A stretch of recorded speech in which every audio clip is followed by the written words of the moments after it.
My name is Samuel. Sam. And then I told him that Bombardier is a French musical, now having a successful run in Berlin. Many people come to the city to see it. Can you imagine?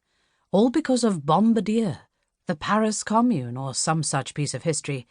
Nowadays, 2 nights in a hotel plus musical, all inclusive, and that there already had been problems since. At this station, Bombardier is advertised only with this one word, without comment. It had even been in the newspaper, I said. I recall that it claimed the word gave rise to false associations. There was even a court case that grew out of the city's dispute with the musical. Linguists were called in, imagine that, to assess the potential of this word to incite violence.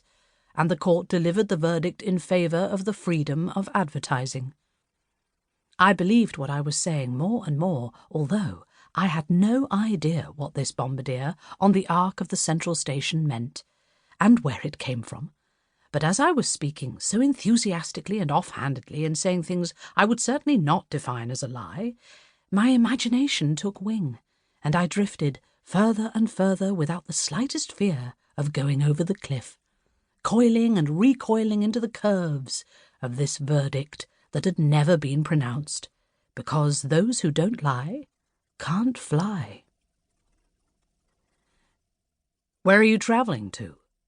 the old man asked me, and I told him everything without a second of hesitation, with the kind of verve I might use to excoriate some other musical. I talked about the Polish city my relatives had moved from 100 years earlier to Warsaw, and then farther east, perhaps solely in order to bequeath to me the Russian language, which I was now so generously passing along to no one. Dead end and halt, so I have to travel there, I said, to one of the oldest cities in Poland, where they, the forebears about whom nothing is known, had lived for 2, 3, or even 4 centuries, perhaps since the 15th century, when the Jews in this little Polish town had been granted privileges and become neighbours, the others. "And you?" Sam asked, and I said I am Jewish, more by accident than design. "We're waiting for that train as well," Sam said after a brief pause. "We, too, are taking the Warsaw Express.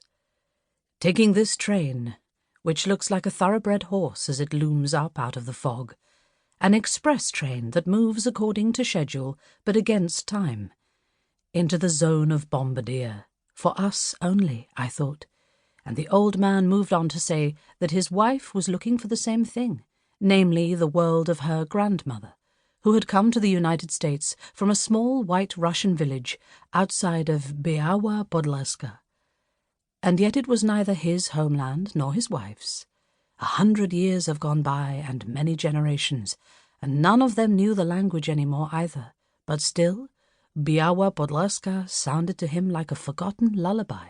God knows why. A key to the heart, he said.